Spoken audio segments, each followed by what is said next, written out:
Hey everybody, I'm Dr. Angel Storm. I'm the founder of Ashes to Beauty Ministries, and welcome to my YouTube channel. So today I am talking to you about signs of narcissistic abuse syndrome. And if you've been following along on my YouTube channel, you'll know that I don't teach people to diagnose others or to even diagnose yourself. But I do want to give these signs to you for two reasons. First of all, if maybe you're struggling with wondering what is wrong with me, why can't I find my true center? It just seems like everything that I do, it gets upset, or I just don't feel comfortable or settled in any single path that I choose. And so if that's you, I want to give you these signs to kind of maybe alert you to some things that are going on and something that you can do about the way that you're feeling, the way that you're responding to outside circumstances and events. And as well, because I want to give you the roadmap that you can use to help other people. Maybe there's somebody in your life that's dealing with a narcissist, but maybe they don't know that they're dealing with a narcissist. And so that may be preventing them from seeking help or being honest with themselves or with other people about what's actually happening in the relationship. And so if you can identify these signs in that person, it can help you to know how to respond a little bit better in a way that that person can be reached and helped and be brought out of that situation. So when you understand what happens in narcissistic abuse, there's so much manipulation, there is so much conniving to get what the narcissist wants, that the person who's in the relationship often gets used to that being the normal. And so when something is presented other than that, it's seen as the counterfeit. So people who have always been there for the person, like family members, parents, close friends, siblings, all of that kind of stuff, those people are going to be the ones that that person mistrusts because they are used to having a relationship that looks like craziness with the narcissist. And so when something comes in that's stable, that is loving, that is nurturing, that is often seen as like that person wants something from me, you know, they're trying to manipulate me.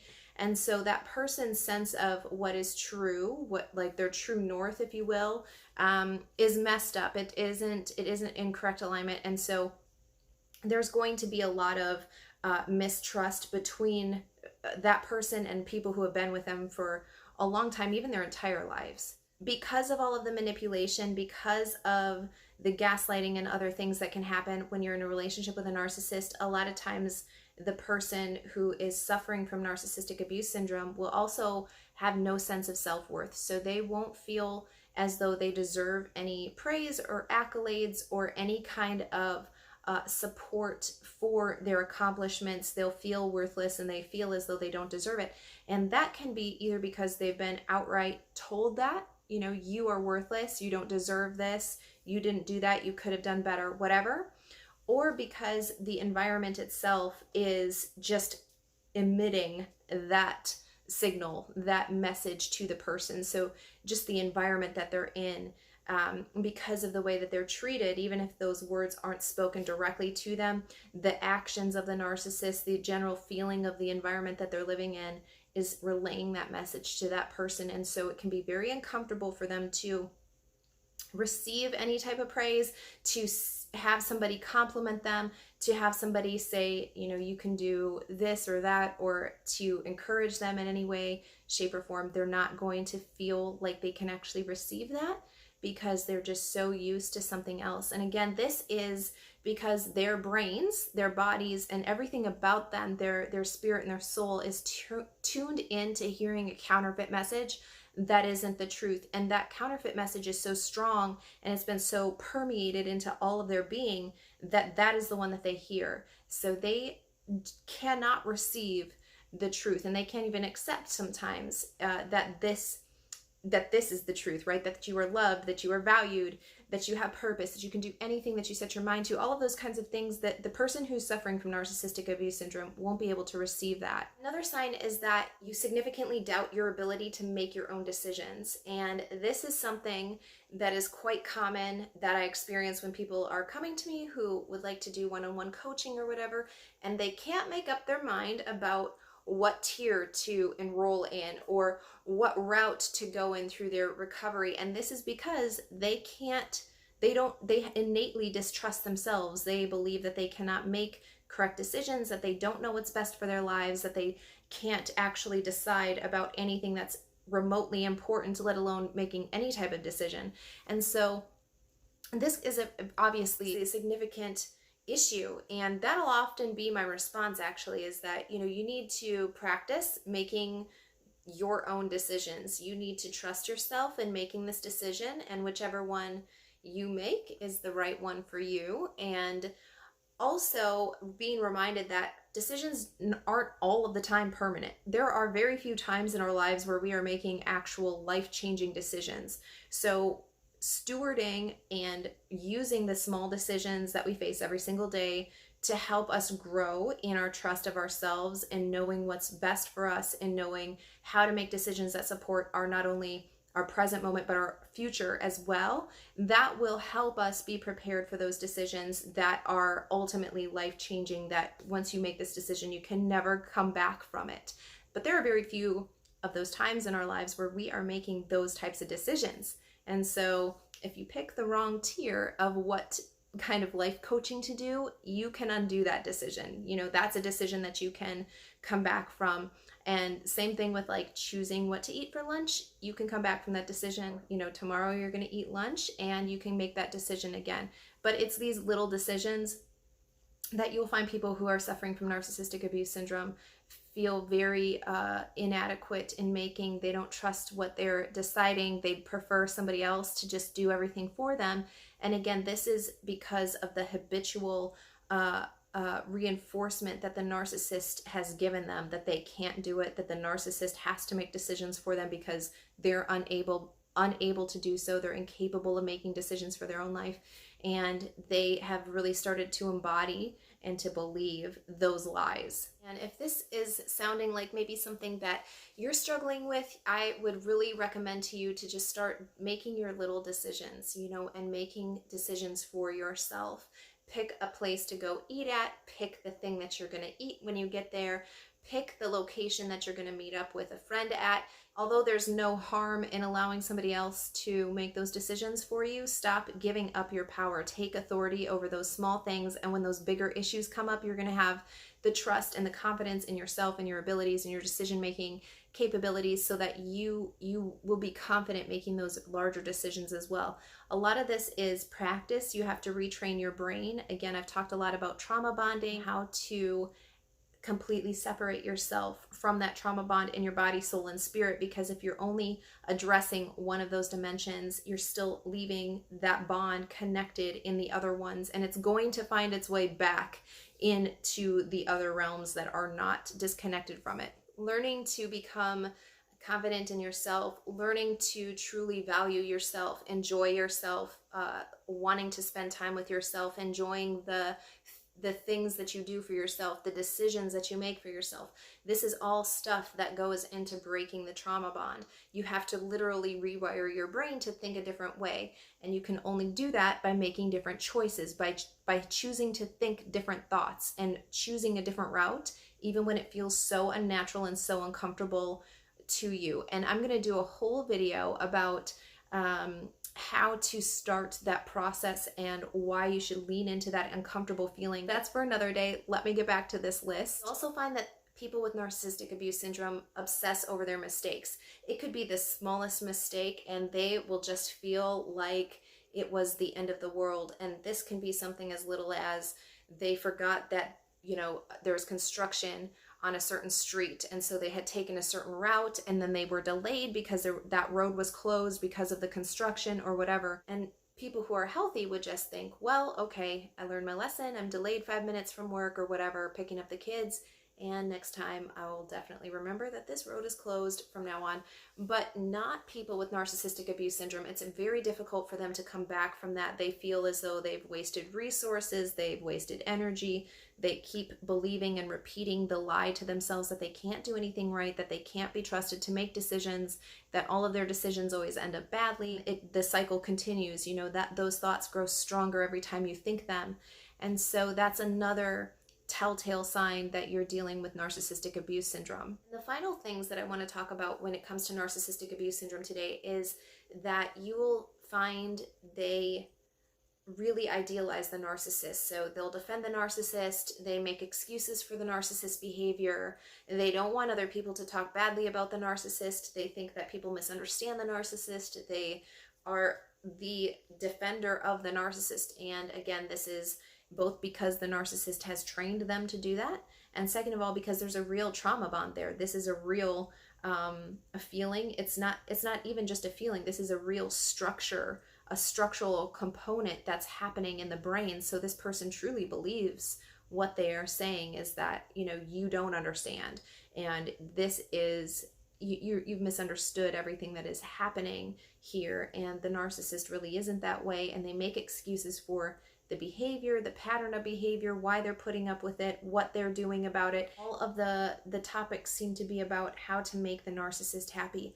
what we could do different. And they'll literally be seeking out help because they believe that there's something within their power, within their control, that they could be doing different that would make the narcissist happy. Previously, I've talked about how you have to have a realistic view of what's going on in order to address the trauma bond, in order to address narcissistic abuse syndrome as a whole. Because if you don't see this as something that the narcissist is who he is apart from you, you're going to be thinking that you can change that, when really that has nothing to do with you. That the narcissist is the narcissist with or without you.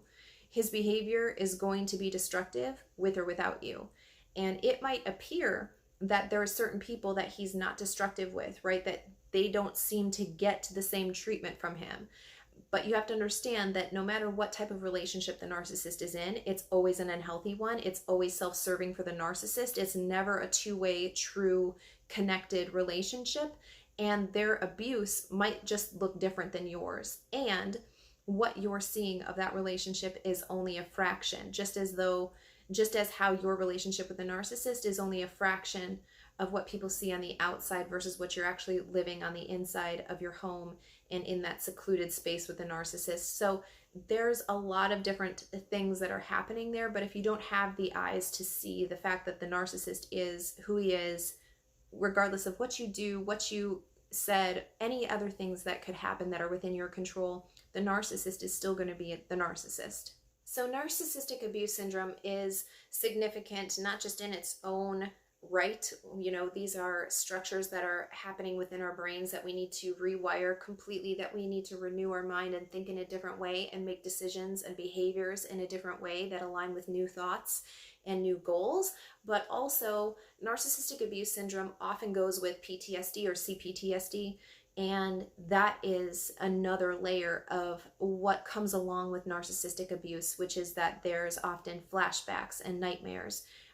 The feeling that you can't really get settled, you can't ever find peace, you have to constantly be doing something because for so long your identity was rooted in what you do rather than who you are, rather than just being. So it's going to be difficult for you to relax. You might even find yourself being hypervigilant. You're going to be looking around and you can see things that need to get done, or you're just uncomfortable in your own surroundings, even if it's in your own home or with your own family and things like that. It just never seems to really click for you. You can't really relax and let down your guard and just kind of be or enjoy the moment. There's always some kind of invasive thought that is coming in. And you'll also engage in avoidant behavior a lot of times as well. So you will avoid seeing certain people or going to certain places because of a memory or an event that had happened in that place, and you know that when you get there you're going to relive that whole situation again. So one other thing to consider if you or somebody that you know is suffering from narcissistic abuse syndrome is that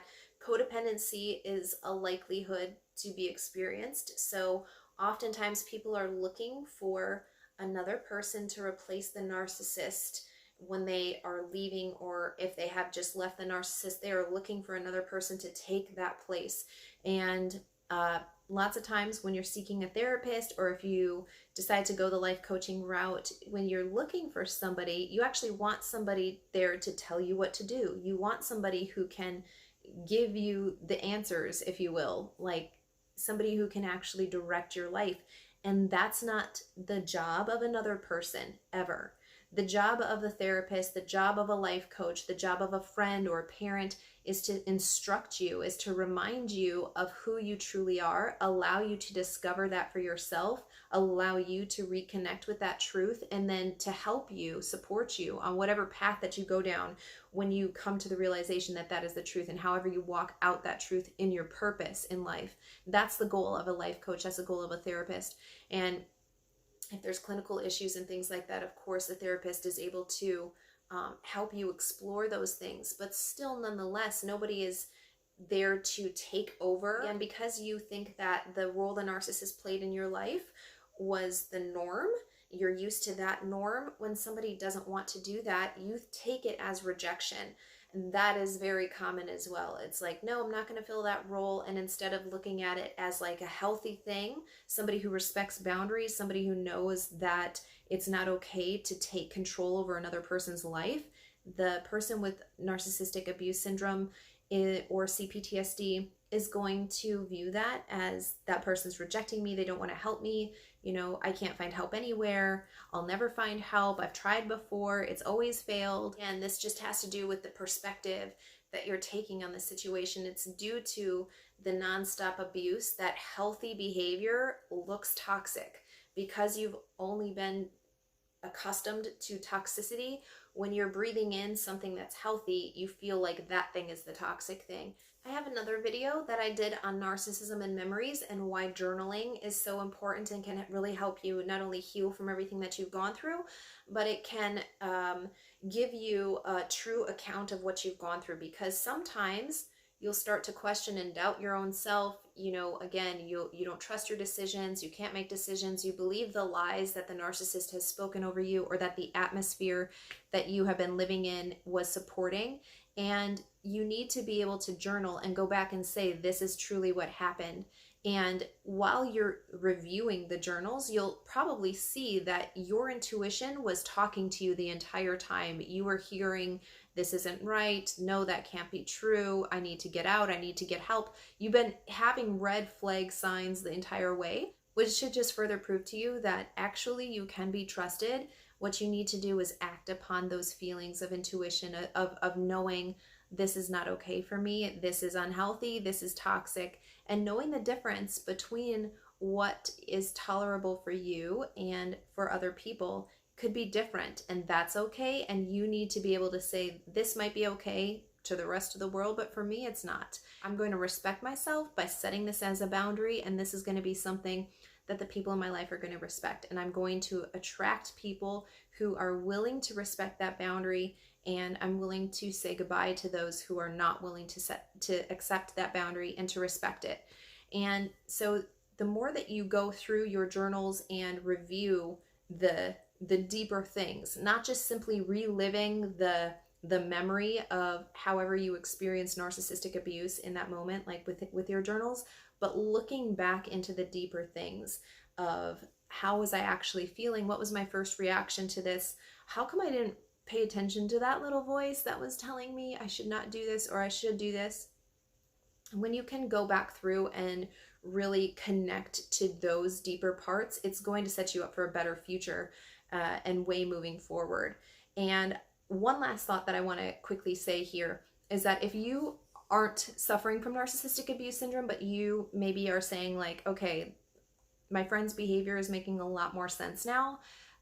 Stability is really what people need. So they don't need people to come in and like be angry because, you know, they lashed out at you or whatever. They need somebody who is stable, who can really help them. And of course, this, I mean, doing this, still setting your own boundaries and not accepting any type of abuse or manipulative circumstance to come into your life, for sure. But also just being aware of, hey, this could be how somebody else is experiencing things. This is why they're behaving this way. And also recognizing that a support system can have a tremendous impact on how this person fares in terms of their recovery process, the speed of which they recover, and ultimately what they end up doing with this circumstance in their life is very crucial. And so just providing a safe place, you know, there's a term called hold the space. It just means like provide the environment and the atmosphere that is filled with trust, it's filled with love, it's always open, it's always available.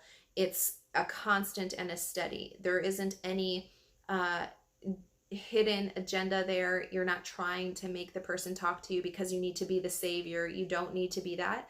It's just the general atmosphere that you're willing to hold.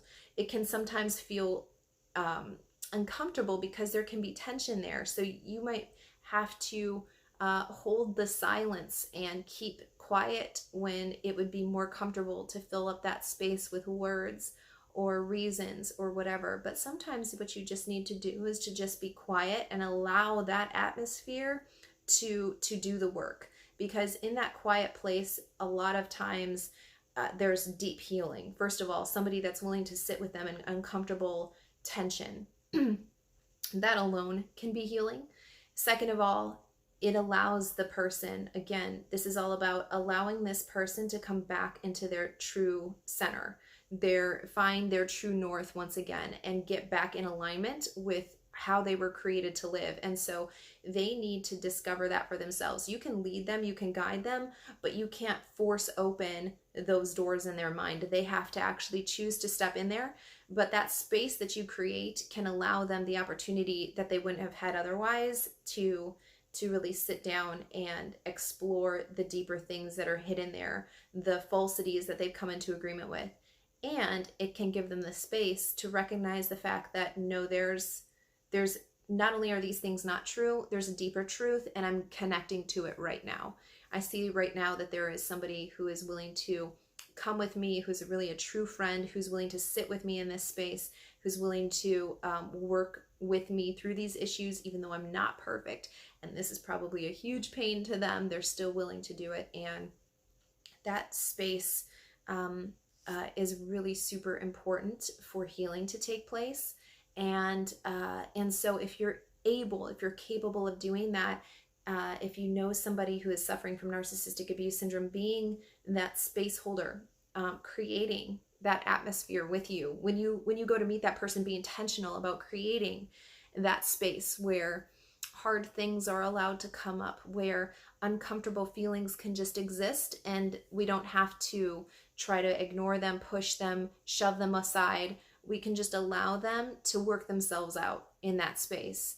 And that's super important as well when it comes to the recovery process. Again, just creating the ability for the thoughts to flow fluidly, because a lot of times there's so much suppression, repression of the thoughts, of the memories, that they literally are getting so bound up that they're just going to come out in destructive ways.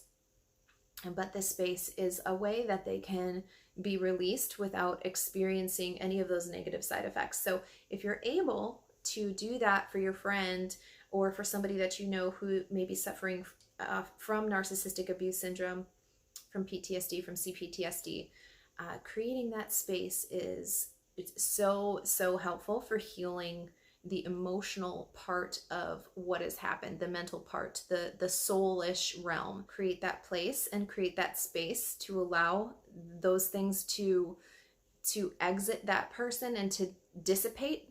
Then that would be super helpful for them. And just to relate to them, try to help them find a therapist who specializes in narcissistic abuse. Help them get into some sort of support group.